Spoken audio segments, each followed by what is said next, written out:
All right, good morning. 7:42 in the morning.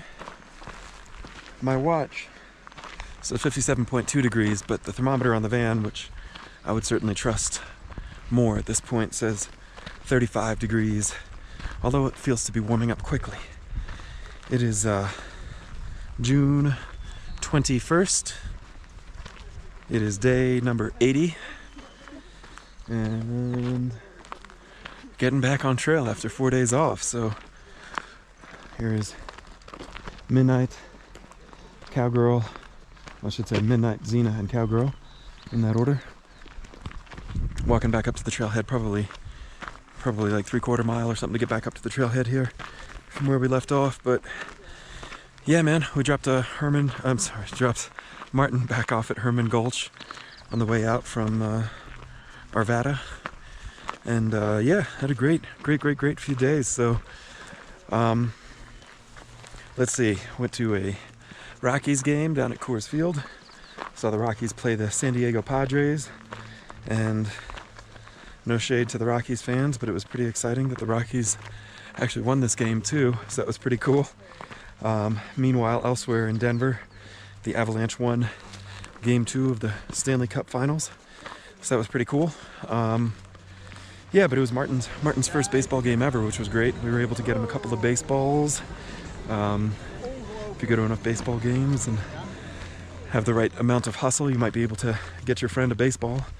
I was able to get Martin too, so that was great. You could probably check out his YouTube channel. We'll have some really good videos he got of us procuring those baseballs for him.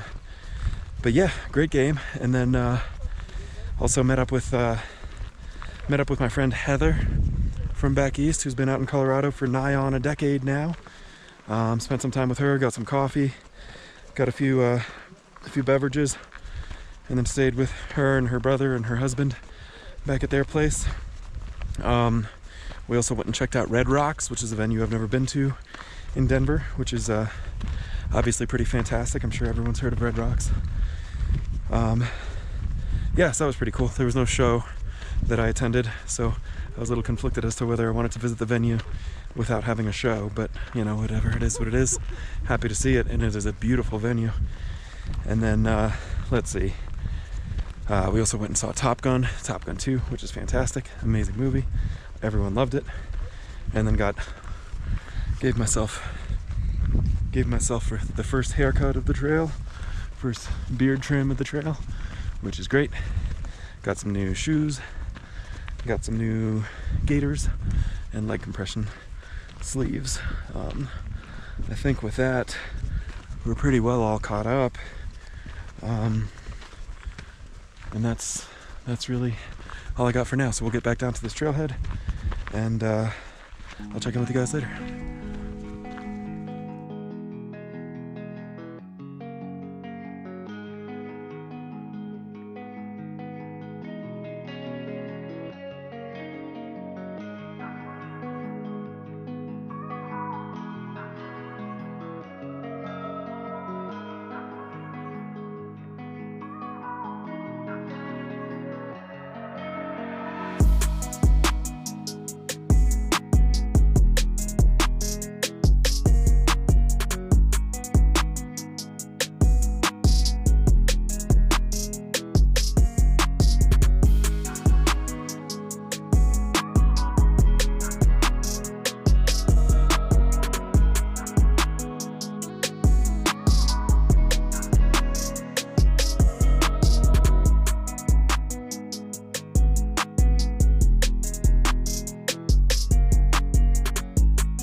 babies, 2 or 3 babies, 2 grown-ups going up by the cornice.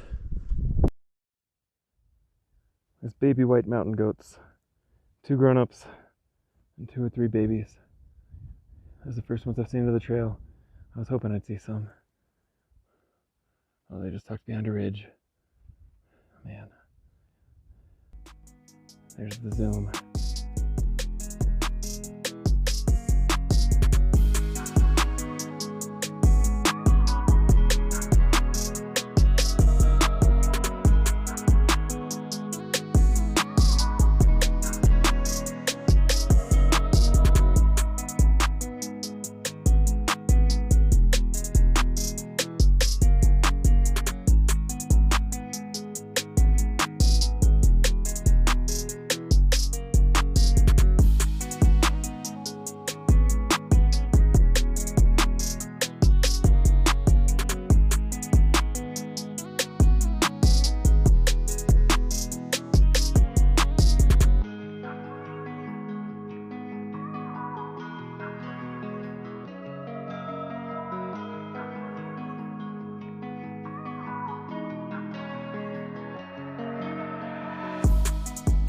Alright folks, 6:40, 46.6 degrees.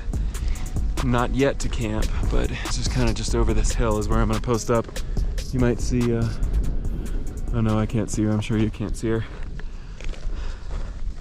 But Midnight is heading down into the valley as we are indeed parting ways this evening.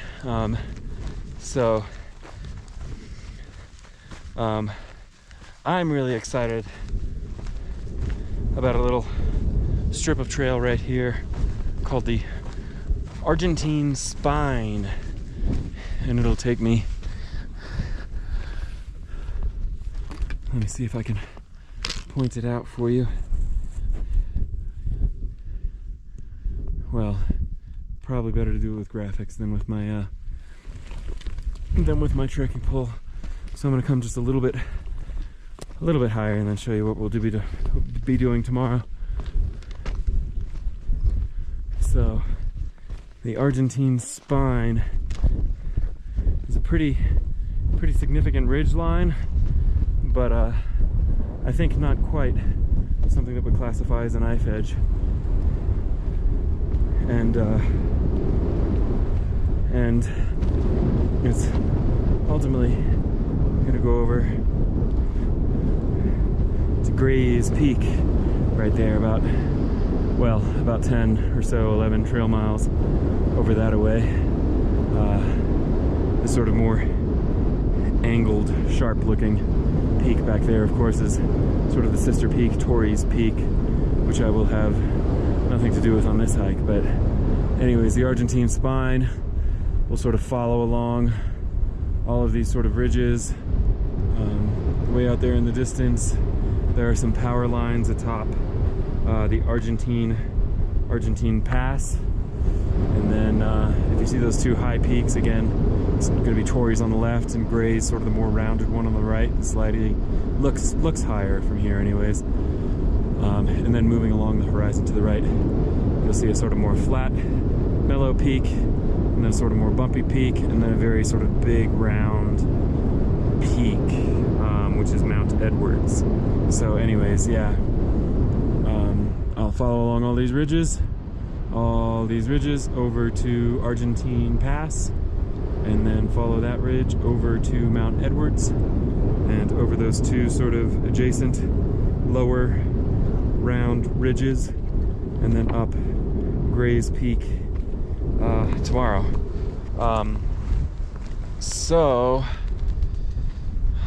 Today was a good day and everything. Doing good, feeling good. Not yet to camp, but pretty soon, maybe a half mile. And I'm going to be camping up in a saddle tonight, which again is not usually something about which I would be very excited. And it's something, it's just kind of the cost of doing business, the way that the hike was laid out today. But I'm going to be getting down to the saddle and pitching up. Midnight is going to be dipping, as I said, into the valley before continuing another 5 miles to where there's alleged to be a campsite, a nice campsite. Like, you know, dispersed camping, not like an official campsite. And she'll be camping there before climbing some 4,200 feet or something up to Grace tomorrow morning. And I, as I said, am not going very much further at all before I pitch up camp in this saddle. And the reason why I'm choosing this saddle instead of anything else, a little further, a little closer, is mostly because this looks like kind of the last flattish spot where I might be able to pitch a tent before getting onto that sort of really extended ridge line, which will ultimately again lead to Grays. There is, if I'm being perfectly honest, a little bit of weather forecast tomorrow, which I think also kind of helped push Midnight over into the thought that she wanted to get down to the valley, get closer to Grays, so that she could summit Grays and be coming down Grays earlier. The main advantage in her going down, again, is just that she's going to be 5 miles closer to Grays when she wakes up to summit tomorrow, whereas I will be high tonight, and 5 miles further from Grays when I wake up to summit tomorrow.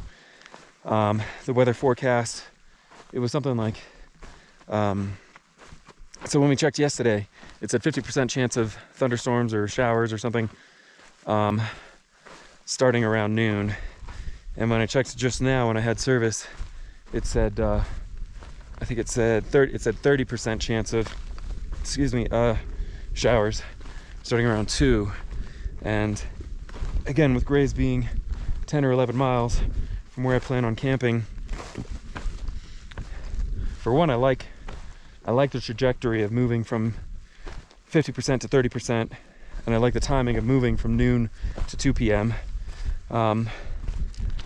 And yeah, I mean, if it's not supposed to start until 2, even if I call that 12, if I can break camp at 6:30, something like that, I don't see myself taking more than 5 hours to go 11 miles. And so that's kind of what I'm doing. And Midnight chose to go another direction, and that's totally fine.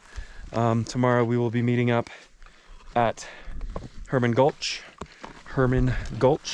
which is where we will cross Interstate 70 at long last, which will be only the third of what will ultimately be only 5, I think, U.S. interstate highways that we cross on this entire hike, which is crazy.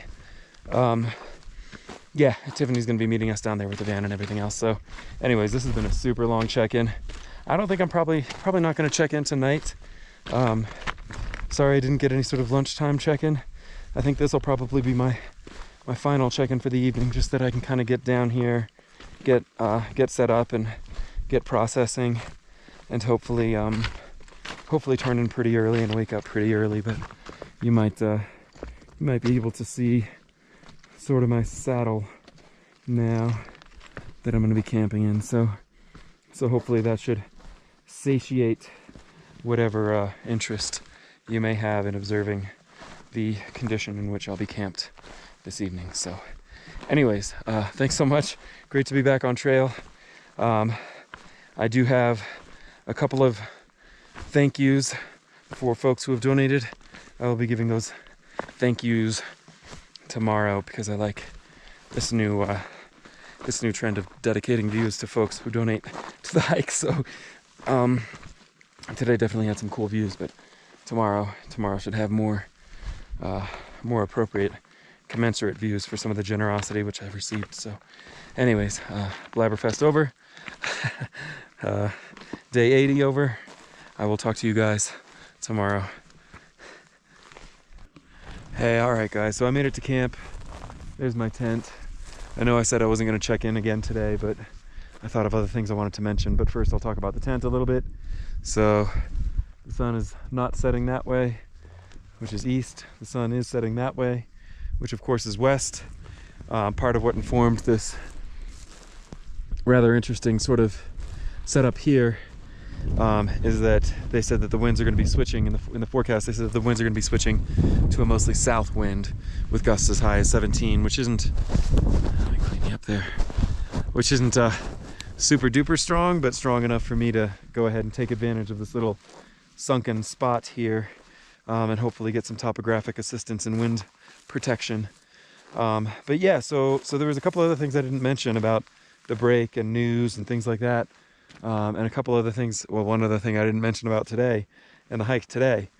So I had mentioned some of the other like new equipment and shoes and stuff that I got today, or on the break. I didn't mention that I got a new pair of Birkenstocks as well, my Birken Croc EVA sandals. There they are, that hot lipstick red sort of color. Should make them easy to see anyways. But while we were in Arvada, I guess Midnight's house, which she's been renting, has like a collapsed pipe, the sewage collapsed pipe that goes right out to like the main line for the town and stuff like that. So that's not good at all. She imagines that's going to be like 10 or 15 grand or something to fix, and she's well, make a long story short anyways, by the time we get to Grand Lakes, I think Tiffany's gonna come pick up Midnight and bring her back to the Denver area so that Midnight can start soliciting whatever they're called, what is it called, a quote from different contractors to come out and take care of that. So she imagines she's gonna be off trail for about a week.